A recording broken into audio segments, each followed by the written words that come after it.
Hello everyone. Today we are here with our next lecture of chapter 2 genetics of your biology book. बच्चे इस पिछले lecture में हम लोगों ने इस चैप्टर की इंट्रोडक्शन पढ़ी थी कि इस चैप्टर में एक्चुअल में है क्या, what we are going to study further in this chapter. Today we are going to study few definitions and a very important part of this chapter which is very important exam point of view के लिए. ठीक है, तो ध्यान से सुनना, बहुत easy है, इतना डिफिकल्ट नहीं है. सबसे पहले हम लोग पढ़ेंगे कि जीन क्या होता है. जीन हम सबको पता है that it is the portion of DNA that determines the character. ठीक है, पास ऑन करता है वो characters from the parents to the offsprings. For example, कभी भी आपने सुना होगा, कभी बहुत सारे लोग ये बोलते हैं that I have got this from my father. For example, playing tennis is in my genes, playing cricket is in my genes, playing violin is in my genes. इसका मतलब क्या है कि उनका जो पिछला means parents हैं, they must be involved in all those activities. That is why it has been transferred into the child also, right? So what is a gene? Gene is basically a hereditary unit which is transferred from parent to offspring. Hereditary unit transferred from parent to offsprings. ये जितने भी physical characters हैं एक organism के, उसको determine करता है. Height of the organism, colour, skin, all these things. ठीक है, ये सब कुछ बताता है that what an organism has taken from his और हर पेरेंट्स, राइट, जो ट्रांसफर होती है. फॉर एग्जाम्पल, मेरे में I am very confident, I have that is in my genes because my father is very confident, right. So ये सारी चीज़ें आप लोग अपने पेरेंट्स से लेते हो. Now what is the meaning of genome? Genome is also made of DNA only, deoxyribonucleic acid. It is also made of DNA only. Now, what is genome? Genome होता क्या है? Genome is the complete set of genes. Complete set of genes. पूरे के पूरे jeans का set इसमें होता है, मतलब इन होल पूरा. One gene, it is determining our height, color, skin color, all the activities. Genome में वो सारे के सारा जो स्किन कलर, हाइट, एवरीथिंग, ये सारा इसमें इकट्ठा होकर जब कंबाइन हो जाता है तो उसको हम लोग जीनोम बोलते हैं. It is the complete set of genes और genetic material on its whole, पूरा का पूरा, in a cell of an organism, right. पूरा का पूरा कंप्लीट सेट ऑफ जीन्स जब इसमें इंक्लूड हो जाए तो उसको हम लोग बोल देते हैं genome. Now, what is the difference between a gene and a genome? Genes, they are made of DNA, and so is the genome only. Genomes, they are also made of DNA. Gene, it consists of DNA, hereditary unit which is transferred from parent to the offspring. And इसका main function क्या होता है gene का? It determines what the organism is like. किसके जैसा है, क्या है, इट्स अपीयरेंस किसके जैसी है, दिखता किसके जैसा है, उसकी एक्टिविटीज किसके जैसी है, किस पे उसकी हरकतें गई हैं. ठीक है. Whereas genome is an organism's complete set of DNA including all of its genes. सारे के सारे जीन्स इसमें जब आ जाए, कंप्लीट सेट हो जाए, तो उसको हम लोग बोल देते हैं genome. Means it is a genetic material of an organism, sum total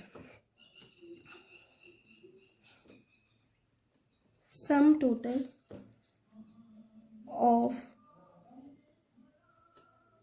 all the genes present in an individual.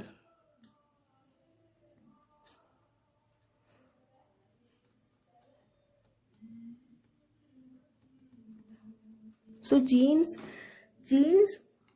they are the hereditary information passed on to the offspring from the parents, and genome is the complete set of all the genes or genetic material of an organism, right. Next we have alleles. Alleles क्या होती है? It is the variant form of gene.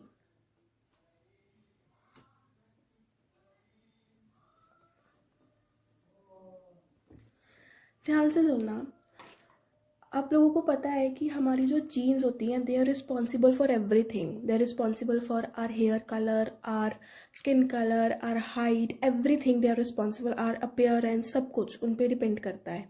ठीक है ना. हमारा जैसे skin colour ले लो, it can be wheatish, it can be black, it can be white, right, fair. And same like this, like hair colour, it can be black, it can be brown, it can be blonde, everything. तो अभी ध्यान से सुनना कि gene और lily में difference क्या है. सपोज करो ये हमारे पास जीन है. This is a gene that is controlling the character of hair color, right. मेरा हेयर कलर का जो करेक्टर है वो ये वाला जीन कंट्रोल कर रहा है. सबसे इंपॉर्टेंट ये चीज है कि one gene controls one character. यहां से आपको जीनोम और क्लियर हो जाएगा. मीन्स हेयर कलर का डिफरेंट जीन है, स्किन का डिफरेंट है, आई का डिफरेंट है. 3 डिफरेंट मैंने यहाँ पे जीन्स बताए. जब ये सारे जीन्स कंबाइन हो गए तो वो क्या बन गया, जीनोम. तो क्या है, एक जीन एक चीज को कंट्रोल कर रहा है. हेयर कलर का जीन अलग है, स्किन का अलग है, आई का अलग है, हाइट का अलग है. नाउ हम लोग यहाँ पे देख रहे हैं that this gene is controlling the colour of the hair, right. So suppose जो हेयर कलर्स हैं they could be many, like black, brown, golden, white. ठीक है, बहुत सारे हेयर कलर्स हैं, होते भी हैं, हम लोग देखते हैं. Different people they have different type of colours, hair colours. This is a different thing कि उनको बाद में कलर करके हम लोग चेंज भी करवा सकते हैं. But naturally which you inherit that is. तो ब्लैक, ब्राउन, गोल्डन, वाइट हमारे पास डिफरेंट कलर्स हैं. Now these various colours they are not the genes. These are not the genes. What are these? This is the only gene which is controlling the hair colour. इसमें आएगा अब कि कौन सा colour होना है. तो these different hair colours, different different different different जितने मर्जी, ये सारे क्या हैं, अलीलीज. इनमें से एक जीन बनेगा. समझ आ गया. जीन कौन सा बनेगा? वो वाला अलीली जीन बनेगा जो डोमिनेटिंग होगा, और बाकी के सारे क्या हो जाएंगे, recessive. Suppose black colour dominating हो गया, सो हेयर कलर क्या हो गया, dominating. Black. Reason behind it कि व्हेन ये सारे colours they were taking part in the formation of the hair color, what happened, the black color it expressed itself widely. बहुत अच्छे से उसने आपका वो एक्सप्रेस करा, और बाकी के जितने भी कलर्स थे उनको उसने दबा दिया. उसने बोला कि अगर मैं यहाँ पे प्रेजेंट हूँ, you are not suppose to come, right. तो जीता कौन, ब्लैक कलर. अभी हम लोग जब कोई भी रेस में पार्टिसिपेट करते हैं, बहुत सारे बच्चे उसमें पार्टिसिपेट करते हैं, 3, 4, 5, 6 बहुत सारे बच्चे होते हैं. ये सारे क्या हैं, अलीलीज. सपोज करो दीज ऑल आर अलीलीज, और जीता वही है विच इज डोमिनेटिंग, जो हारने नहीं देता अपने आप को, भागता ही जाता है, भागते जाता है until the stop, the end point it comes. So that particular child is the dominating child over the all other because it has won that race. So similarly in this case, when the hair color was determining in the organism, the one hair color, the one color which was able to express itself, it came out, and all the other colors, they were not there, they were not expressed, so they all are खत्म हो गए. वो अपने आप को उन्होंने express नहीं किया, इसलिए वो आए नहीं. Similarly in the case of this also, black colour out of all these colours, it expressed itself widely, उसने बहुत अच्छे से अपने आप को एक्सप्रेस करा, वो डोमिनेटिंग हो गया, उसने बाकी कलर्स को आने नहीं दिया, इसलिए बाकी कलर्स रिसेसिव हो गए। हमारे घर में भी एक फादर या मदर में से एक बंदा डोमिनेटिंग होता है और दूसरा रिसेसिव होता है। डोमिनेटिंग मतलब द वन जिसके आगे किसी की चलती नहीं है, जो अपने आगे किसी को चलने नहीं देता, दबा देता है। और रिसेसिव वो हो जाता है जो दब जाता है। Similarly in this case all the other colours brown golden white ये सारे दब गए, so they are recessive. Brown golden white and the one जिसने अपने आगे किसी की चलनी नहीं दी वो टर्न आउट हो गया into the hair colour, right. So what is a dominating?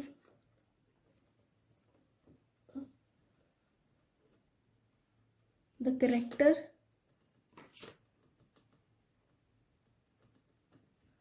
characters that express themselves.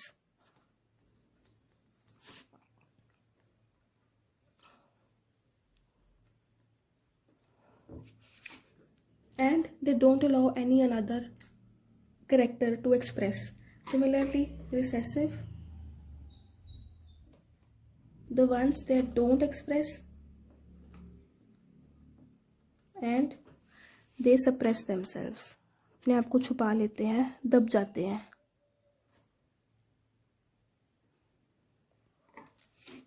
ठीक है, डोमिनेटिंग और रिसेसिव। देन फिनोटिपिक, हम लोग फिनोटिपिक रेशो बहुत करेंगे आगे। फिनोटिपिक रेशो, सबसे पहले तो वो the meaning of the word phenotypic is which is physically present, जो आप फिजिकली देख सकते हो। ठीक है, अभी जैसे ये शीट के ऊपर मैंने बहुत सारे वर्ड्स लिखे हैं, तो फिजिकली मुझे यहाँ पे बहुत सारे वर्ड्स दिख रहे हैं, मैं इनको काउंट करके लिख सकती हूँ टोटल में 1 2, या पूरा होल काउंट कर लो, या यू कैन काउंट 1 by 1 1 2 3 4, तो पूरा इट कुड बी 100 वर्ड्स, तो मैं यहाँ पे लिख दूंगी 100 वर्ड्स जो मैं देख रही हूँ। Genotypic is in more detail where you have to look that which word is tall or the capital and which word is in the small letter, तो उन सबको काउंट करके यहाँ पे रेशो में लिखना, that is the genotypic ratio. When you go in detail inside the genes, that ratio is known as genotypic ratio, and the ratio which is physically we can observe and we can write is known as phenotypic ratio. Now let us just repeat what are the genes. Genes, they are made of DNA and they are the hereditary unit which is transferred from the parent to the offspring. And what are genomes? Genomes are also made of DNA and it is the complete set of genes. सारे genes अब यहाँ पे combine हो जाएं तो उसको हम लोग genome बोलते हैं। Alleles क्या होता है? Allele is the variant form of gene. जो जीन डोमिनेटिंग हो जाएगा उसको हम लोग डोमिनेटिंग एलीली बोलते हैं, और जो जीन अपने आप को डोमिनेट नहीं कर सकता उसको हम लोग रिसेसिव बोलते हैं। Genes are divided further into the 2 parts. So one gene controls the one character, the hair color, the skin color, the eye color. These are the 3 different genes. every gene is controlling to, मतलब हर एक जो character है उसको different gene control करेगा। Skin colour के लिए different है, hair colour के लिए डिफरेंट है, आई कलर के लिए डिफरेंट है। Suppose there are so many different colors, black, brown, white, golden. Out of all these, one has to be the hair color. So the color which is going to express itself, अपने आप को express कर लेगा, that is going to be the color of the hair and it is going to be the dominating one. All the other ones are going to be the recessive ones. Phenotypic is the one which can be seen physically and the genotypic is the one which is present in the genes, and we have to go in detail. If you people have any problem in all these, just comment. I'll explain you one more time. Just go through this video again and again, these definitions again. It is very clear, very easy. There is nothing to be worried of, right? Genes made of DNA, hereditary unit, transferred from an parent to the offspring. Like some people say that playing hockey is in my genes, means they have taken it from their parents, and when all these genes they combine, it is into the genome. ये combine होके genome में चल जाता है, because genome it is the sum total of all the genes present in organism. Alleles बहुत सारे colours होते हैं, बहुत सारे चीज़ें हैं, उनमें से जो डोमिनेटिंग होगा वो पर्टिकुलर चीज़ बच जाएगी और बाकी के सारे पीछे हट जाएंगे। For example, to make the hair colour, skin colour, eye colour, we have different types of colour, but out of all those colours only that is going to be the eye colour, hair colour और skin colour which is going to express itself. बाकी के सारे खत्म हो जाएंगे। ठीक है, चलो नाउ हम लोग जो डोमिनेटिंग और फिनोटिपिक रेशो, जीनोटिपिक रेशो हम लोगों ने पढ़ा है, इसको हम लोग और डिटेल में पढ़ते हैं। You all people know, I have told you who is the father of genetics. Gregor John Mendel. Gregor John Mendel को बहुत शौक था, he was very fond of experimenting with the plants. तो उसने क्या किया, उसने क्रॉसेस करवाई जिसको हम लोग Mendel's monohybrid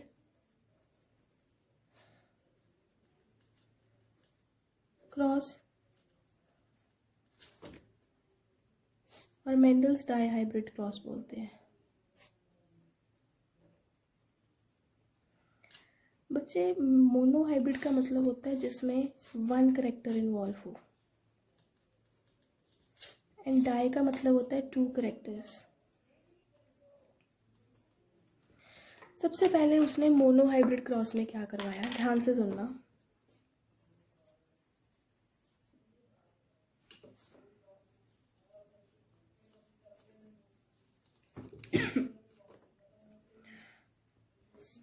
What he took the one character that is the height of the plant, tall and dwarf, और उसने प्लांट कौन सा लिया, garden pea plant. The reason behind taking the garden pea plant was that they are easy to grow, they have a short lifespan, और इनके जो characters हैं वो हमें बहुत इजीली पता लग जाते हैं, वेरिएंट करेक्टर शो करते हैं। तो उसने गार्डन पी प्लांट लिया। एक प्लांट उसने टॉल ले लिया जिसको उसने नाम दे दिया टी फॉर टॉल, एंड एक उसने ड्वार्फ लिया, small T for the dwarf one. Father and the mother. उसने सोचा कि क्यों ना इनकी क्रॉसिंग करवाई जाए, इनकी आगे रिप्रोडक्शन करवाई जाए और देखा जाए कि इनके आउटकम्स क्या आती हैं। So what he did, he made the crossing of these. Cross pollination जब इन दोनों की हुई, पेरेंटल कॉम्बिनेशन की,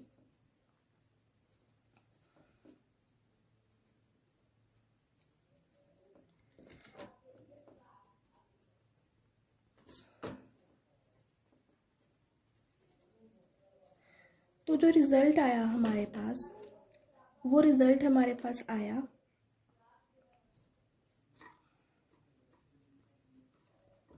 ये outcome. First generation, filial generation.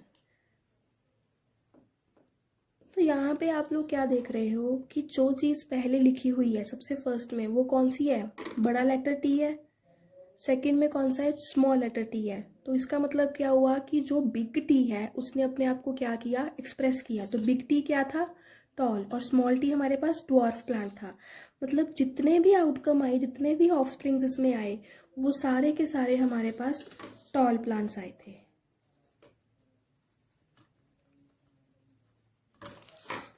क्योंकि जो बिग टी है, टॉल प्लांट है, उसने अपने आप को एक्सप्रेस करा, so it was dominating over the dwarf plant.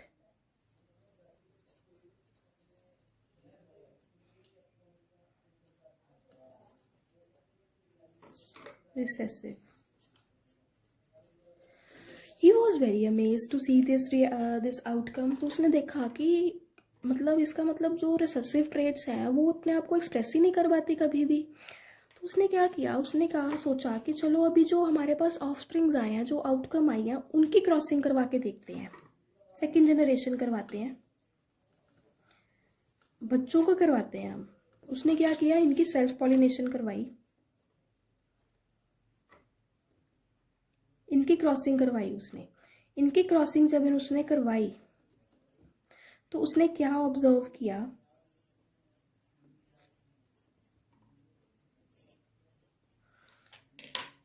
he saw that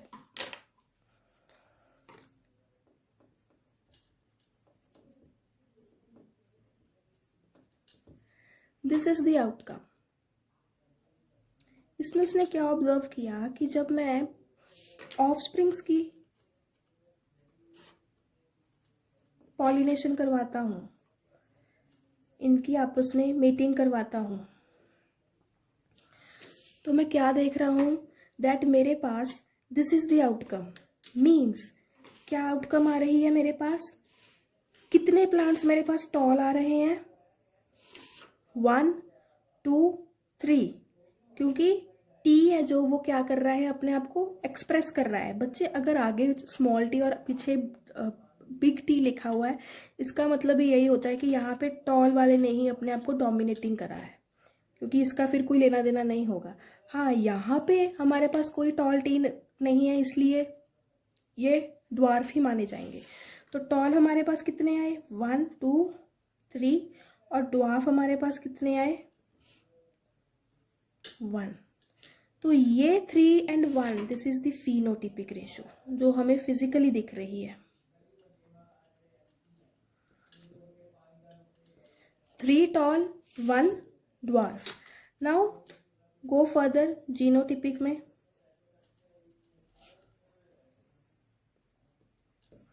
genotypic में देखो, इसको कैसे फाइंड आउट करना है। 2 टॉल टी हमारे पास कितने हैं, पूरा खोल के लिख लो। ये पूरा लिखना है। Toll T 1, this is 1 and 2, and this is also 1. So the genotypic ratio is 1:2:1. समझ आया? फिर से सुन लो। मेंडल ने क्या करवाया, उसने गार्डन पी प्लांट्स की क्रॉसिंग करवाई। उसने एक करेक्टर लिया, मोनो हाइब्रिड क्रॉस करवाई उसने, टॉल और ड्वार्फ प्लांट ले लिया। उसने पेरेंटल कॉम्बिनेशन जब करवाया तो उसने ये ऑब्जर्व किया that all the plants were toll in size, means the tall plant was dominating over the dwarf plant and the dwarf plant was recessive. So he thought that कि जब हम लोग क्रॉसिंग करवाते हैं फादर और mother की तो क्या हमेशा ही डोमिनेटिंग आते हैं। He was having some kind of confusion. तो उसने सोचा कि क्यों ना जो मेरे पास आउटकम आई है, ऑफस्प्रिंग्स आए हैं, उनकी मैं क्रॉसिंग करवाऊँ। जब उसने उनकी सेल्फ पॉलिनेशन करवाई तो what he observed that the recessive trait has not gone completely, it has expressed itself कहीं ना कहीं पे आके। उसने एकदम ही जो रिसेसिव जो ड्वार्फ प्लांट्स है वो खत्म नहीं हुए हैं, उन्हें अपने आप को एक्सप्रेस करा है। They have not completely vanished. Similarly we can take an example. For example, you and your brother और सिस्टर, आपके parents they both are combine equal, right, एक ही है। तो क्या है, your mother is dwarf, your father is tall, and you and your brother और sister you both are tall. तो क्या हुआ, यहाँ पे जो फादर की हाइट थी टॉल, वो क्या हो गई, डोमिनेटिंग हो गई over the mother's height. Now when you are married and you had your offsprings, your wife is also tall and you are also tall, but somehow your child has the short height. Means हम लोग यहाँ से ये देख सकते हैं कि जो शॉर्ट हाइट है that is from the grandmother. तो रिसेसिव ट्रेट ने अपने आप को एक्सप्रेस करा है। Now phenotypic ratio is the one which is physically we can see. Tall कितने हैं टोटल में, 3, और ड्वार्फ इज 1। एंड जीनोटिपिक, दोनों टॉल, एक टॉल एक short and short. This is the genotypic ratio 1:2:1। Clear dominating recessive phenotypic ratio and genotypic ratio. Now let's proceed further. Next is Mendel's dihybrid cross.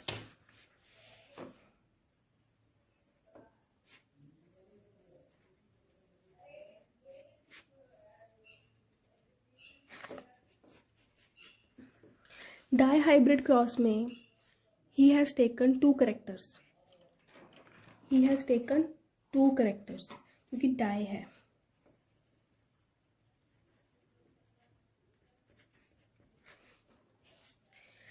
ठीक है, उसमें हम लोगों ने one character लिया था टॉल और शॉर्ट का, और हम लोगों ने नोटिस किया था that the both the father and mother they equally contribute but the characteristics transfers are dependent which organism is expressing and which one is not, right? In the F2 generation हम लोगों ने notice किया that tall pea plant has dominated and the dwarf one was not, in the F1 sorry, and in the F2 we noticed that the dwarf plant did not completely vanish, वो आया है जब हम लोगों ने offsprings की करवाई.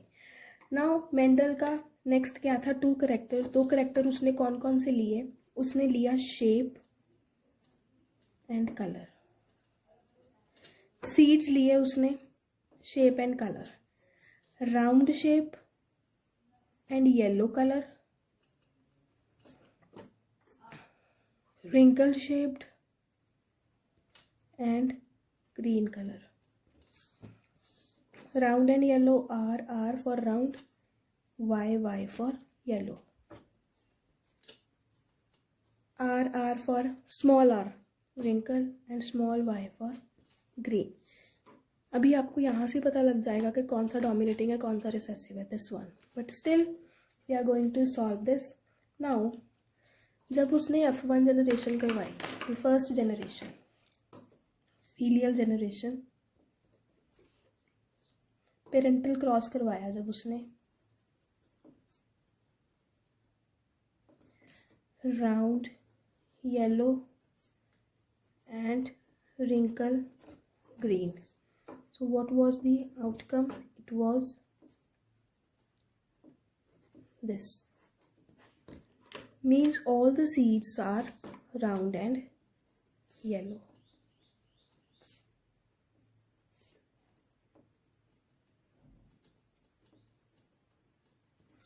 क्यों? क्योंकि R बड़ा है और Y बड़ा आया है. अगर ये दोनों पार्टिसिपेट कर रहे हैं तो इन दोनों का कोई मतलब नहीं रहेगा. इसी कारण R और Y they have expressed itself over the other ones, so they are dominating. Next उसने फिर F2 जनरेशन करवाई, जो हमारे पास आउटकम आई थी, ऑफस्प्रिंग्स आए थे जो.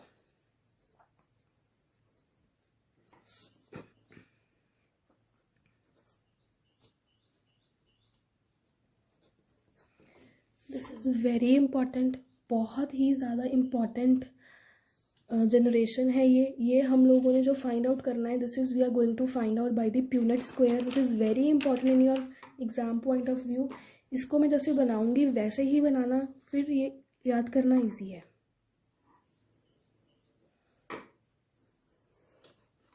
सबसे पहले बड़ा R और बड़ा Y लिखो, और ऊपर भी बड़ा R और बड़ा Y लिखो.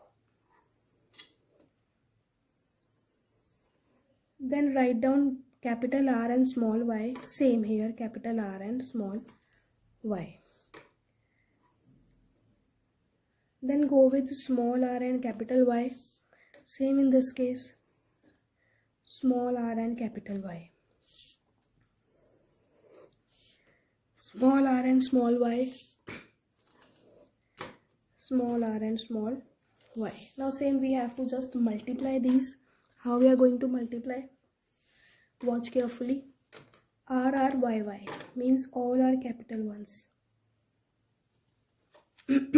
Same case, R Y Y. R small r capital Y capital Y. Capital R small r capital Y small y. You just have to multiply. Capital R small y and capital Y.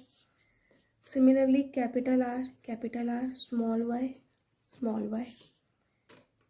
Capital R small r capital Y small y. Capital R small y small y. Same in this case. You can write down the capital one. Further sequence में लिख लो sequential form में, so it will be easy for you to remember, right? Same R Y Y, R Y Y, R Y Y. Now last, R Y Y, R Y Y, R R Y Y R R Y Y. You just have to multiply this. You have to learn sequential wise. Sequence में याद रखो, sequence में कैसे capital पहले लिख लो और small बाद में लिख लो, ठीक है। आर वाई से पहले आता है तो आर पहले लिख लो और बड़ा आर को पहले लिख लो और छोटे वाले को बाद में लिख लो। Now first of all we are going to find out the phenotypic ratio of this.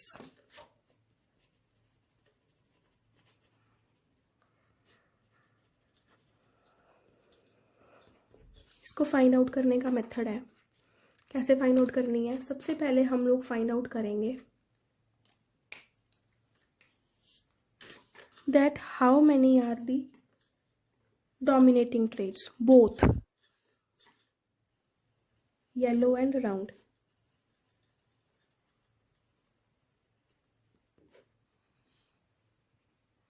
Means round and yellow, they are both the dominating ones. ये कितनी बारी आए हैं इनको देखेंगे सबसे पहले हम लोग।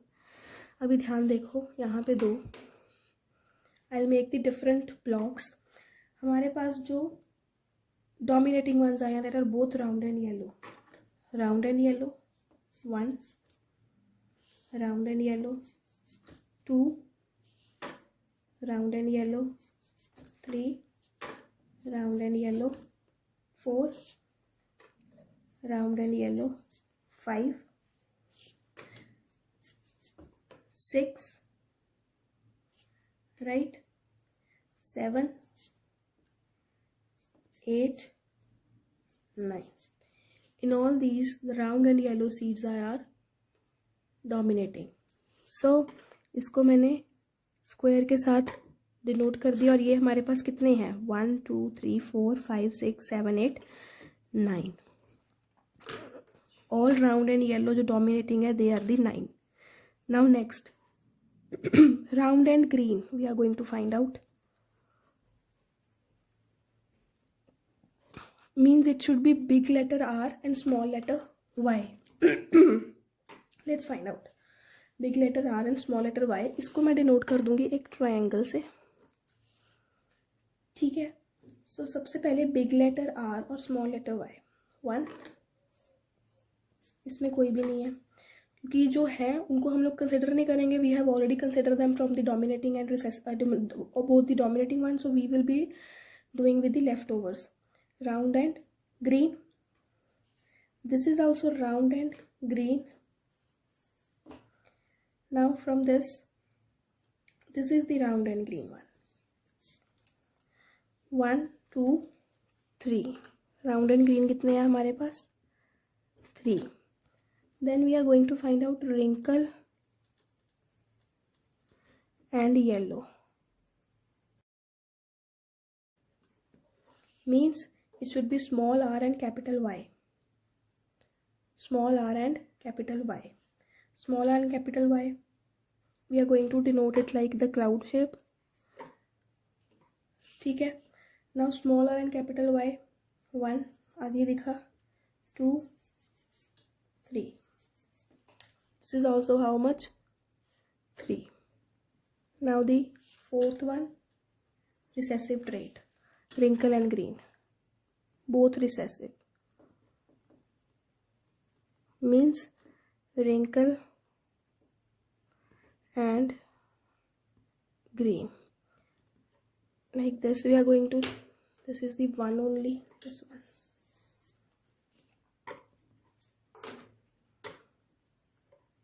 Now what is the phenotypic ratio? 9 3 3 1. 9:3:3:1 is the phenotypic ratio because physically we can see it. इसमें हम लोगों ने क्या किया? हम लोगों ने पहले दोनों डोमिनेटिंग ट्रेट्स ले ली, राउंड एंड येलो। उसके बाद हम लोगों ने राउंड एंड ग्रीन ले लिया, capital R and small y. Then we took wrinkle and yellow, small r, capital Y and both the recessive ones, right. Now what is the genotypic ratio?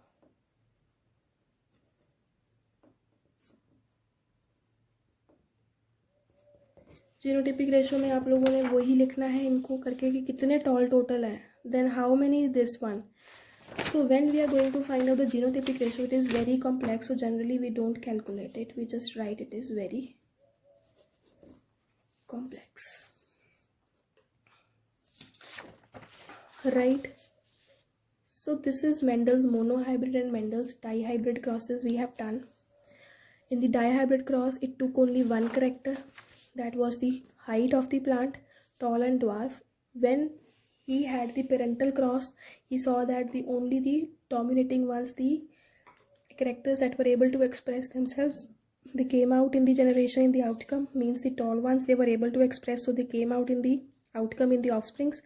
Then he wondered, what about the recessive one? But in the next generation he crossed the two offsprings, he saw that the recessive one has not been finished completely. It came out in the next generation. So what is the phenotypic? That is, physically we can see how many are tall. 3 are tall, 1 is totally dwarf. Genotypic is break it out and see how many total tall are there, how many tall and how many short, and then we have to find out the genotypic ratio. Similarly, in case of the dihybrid cross, it has two characters, shape and color, round and yellow, wrinkle and green, and so like this only. In the first generation, all the seeds were round and yellow because round and yellow were the dominating, and wrinkle and green were not. And we had the second generation, second cross. This is how you have to make this table. If you are going to make this table like this only, then only you are going to understand it more carefully, more clearly. इसको sequence में बनाना.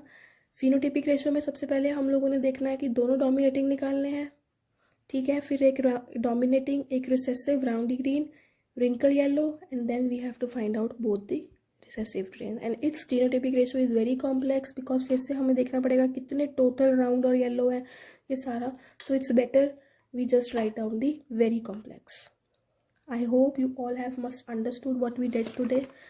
So gene is the hereditary unit made of DNA which is transferred from parent to offspring. Genome is also made of DNA. It is the complete set of genes. All the genes, they come into this. Alleles are the variant form of genes. The allele which is going to express itself, it will be dominating over the another one, and the one which is not expressing, it is going to be the recessive one.